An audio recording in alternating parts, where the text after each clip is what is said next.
Yeah.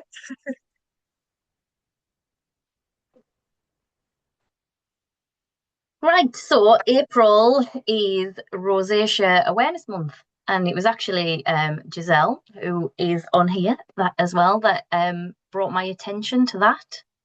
Giselle's one of my clients, and she's also a fellow therapist as well, and an excellent teacher in baby massage and baby yoga and things like that. So you discovered you had rosacea only quite recent, is that right? Well, I've had a flare up recently, but I discovered that I had it about 9 years ago. So prior to that, I'd never had any issues other than, a few pimples or spots now and again when I was a teenager. But then once I'd had my daughter, I started to get unusual stuff on my skin, reddening of my skin. And I think it was probably linked to hormone changes, maybe some stress as well, because I'd had depression and anxiety through my pregnancy. Um, so yeah, it's just been a case of over those years learning what my triggers are and learning, trying to learn how to manage it because there's no hard and fast rule of this is what causes it. I think it's different for every person. So, It's different for every person because everyone's skin reacts differently and accepts things differently and changes things differently. Like we're all very much unique and individual. But it's funny that you'd said about hormonal changes because there's so much that is changed by pregnancies, well, we can go even further back by adolescence, puberty, pregnancy, and then like later on you've got, if people have a hysterectomy or go perimenopausal or menopause, every time there's a hormonal change, you're going to see a shift and a change in your skin as well. yeah, And I think the interesting thing about rosacea is that it can happen to anyone. So me, who's got relatively pale skin, who just has the odd hormonal breakout, who's an ex-acne sufferer actually, which how I got into this job.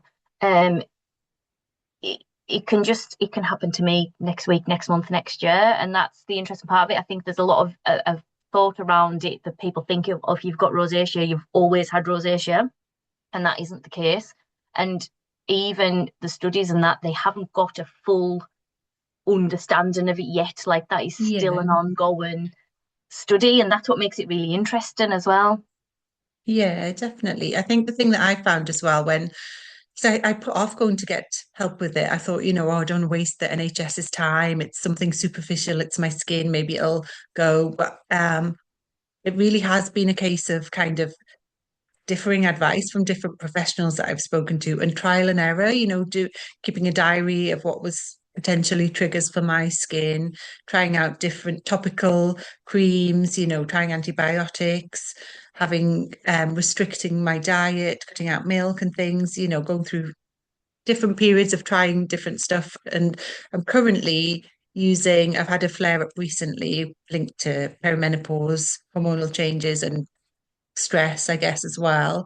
Um, so I'm currently having antibiotics, a course of antibiotics, and also using really gentle cleansers, using Rosalique to kind of combat the redness and also help treat it. And then like quite a high coverage cream as well. And actually, at the minute, this is the best that it's been for a while.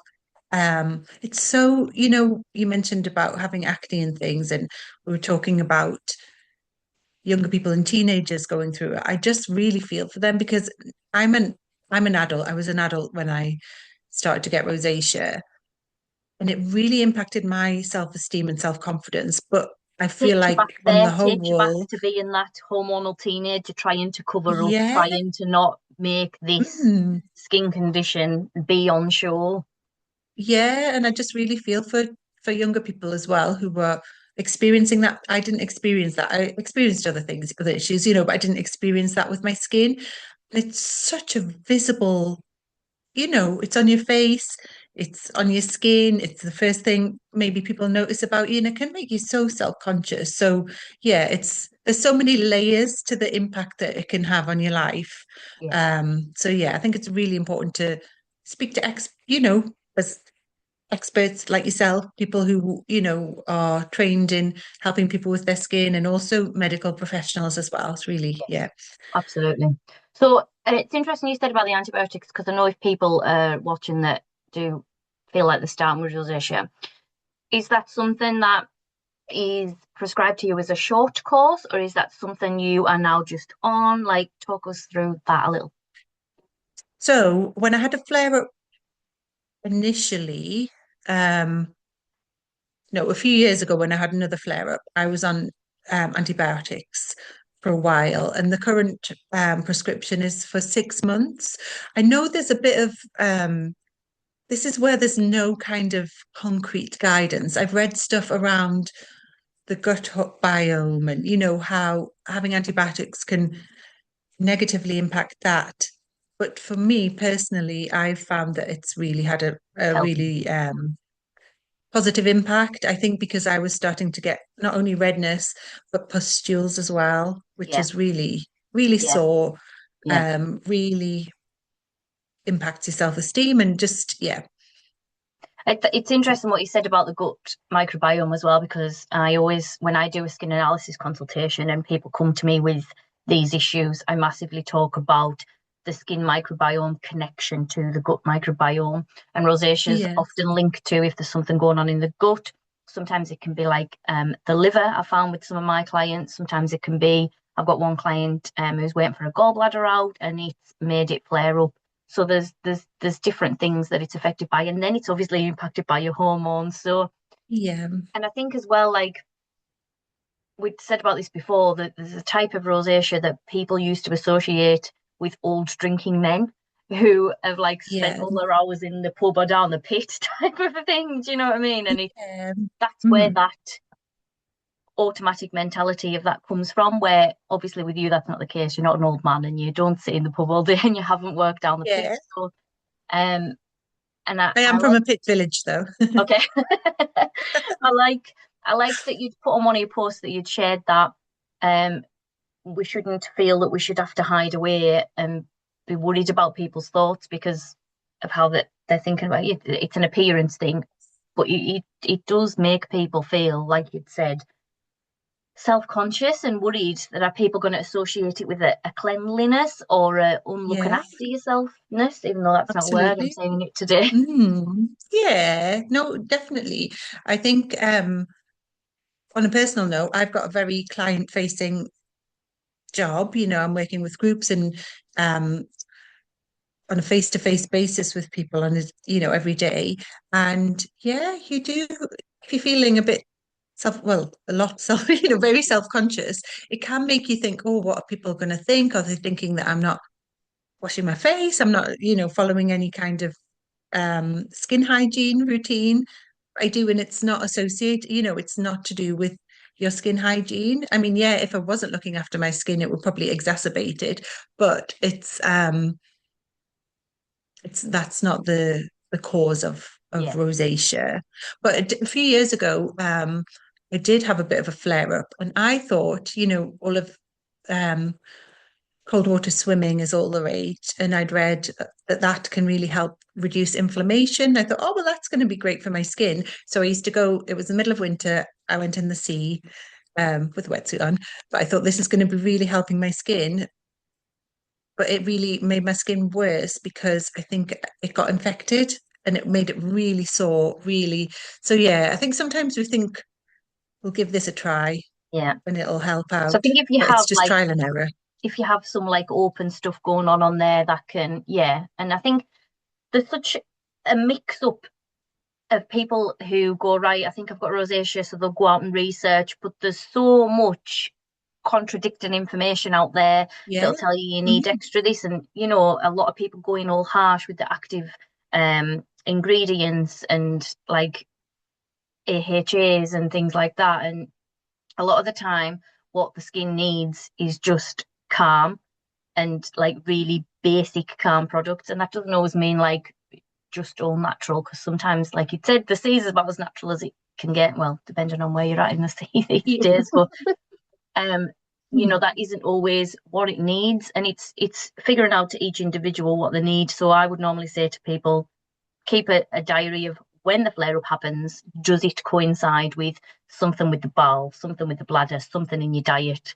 Keep a food and fluid diary. And then on days where it flares up, see if it's worse. Keep a cycle diary if you're a woman, um, and see if there's a flare up around like ovulation or just before your period and things like that. So Yeah. there's just so much that it's a lot to take in. So I think what I'm trying to say is you should always, if you need extra help, see a doctor or a skin specialist rather than a TikTok influencer, Oh, basically. absolutely. I couldn't agree more. I think there's such a, it's everything's so kind of immediately available, isn't it? And people are using social media more and more as a, I guess, as a search tool, as Google, and taking this advice from people as like being a professional, giving them advice. And it's really, I think if you're following a reputable, doctor or, consultant or some, expert in their field, yeah, fair enough. But it's always really good to kind of get a second opinion, get follow reputable sources. And I think, yeah, it's there's a world of information out there, but not all of it is going to be helpful. So it's just about kind of narrowing that down, isn't it? And doing the research for yourself. Yeah. It's like cars. You know, if you want a new car, you go start looking for car information and you can be absolutely overloaded. And every car salesman will tell you that the one they're trying to sell you is the best one for you. So Yeah. I think of skincare a bit like that, to be honest. Mm. So yeah, I think it's tailoring what each each person and their rosacea needs and what is affecting them. And it's not Yeah. always as easy to just figure out overnight. Mm. And I think as well, just to say, because I've obviously had the condition for quite a while now, so I've kind of been learning year on year, and also it gets a little bit easier for me anyway. I found that although I've had a really quite a big flare up in the last 4 or 5 months, and it's getting better now. But I just found because I'd dealt with it before, I've been through it before, and I knew that it would improve a little bit. I didn't know how much it was going to improve. But yeah, just to, if you are experiencing it and feeling disheartened and upset about it, yeah, it will hopefully, with professional help, get better. So yeah, This too shall pass. yes, as everything. Although, Yes. yeah. Everything good, everything bad, it won't last forever. Yes, so there you go. So anything else you want to add to that? Um, Yeah, I guess what we are saying about influencers and stuff, a lot of the times we are in a vulnerable state when we've got skin conditions or, conditions and we think, oh, this miracle formula will change our lives. But those people don't necessarily have your best intentions at heart. They Yeah. just want to get your money. So I think that's just always something to be aware of. Yeah. And yeah, I guess just to reiterate what you said about kind of finding what your triggers are Yeah. and learning. And that is the Unfortunately, best way there's to do no it. quick Yeah. fix. That Yeah, there's that is no the quick best way to fix. do it is keep a food and water fluids diary, cycle diary, um, anything in like your cosmetics even that you're using that might be triggering it. You know, there might be something that you've used that has the same ingredient as the other one, so that might be then an overload of that ingredient.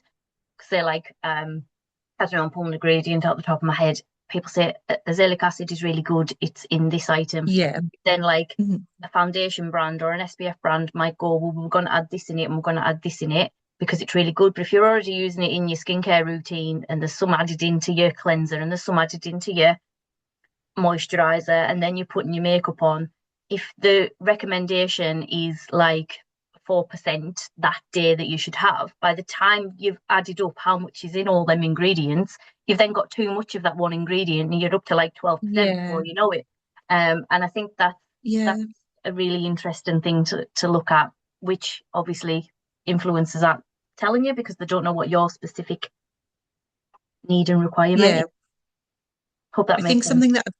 Yeah, no, absolutely. And it's just reminded me of the really important thing that you told me about when I came to see you recently about SPF in makeup and using sunscreen, because I didn't realize that if your foundation has SPF in, it's such a minimal Yeah, amount, and it's not not enough. as particularly with rosacea Yeah, it's and not lots of enough. other conditions, There really. is a Yeah. video, there's a few videos out there, and I might do my own one day, but I just don't know whether to clog my skin up that much while it's on a good run. But the amount of like this lady is squeezing this foundation into her hands, and it's literally falling out of her hand, and she's smearing it onto her face to show you the amount of foundation you would need for coverage that, two fingers worth of your SPF will need. It's to do with Yeah. laboratory insurances and how you are. That's great timing, isn't it? um, and how you are. That's thrown me off. And how the laboratories make the SPFs and how they are tagged as like cosmetic or cosmeceutical or pharmaceutical Right. insurances. Yeah. Okay. Well, yeah, I think that's really, really important to take into consideration. Yeah. Oh, well, thank you, Gail. It's been lovely to Thank chat you to for you. having the little chat. So Yeah. the key answer is if you need any help, hope this has helped, and ask.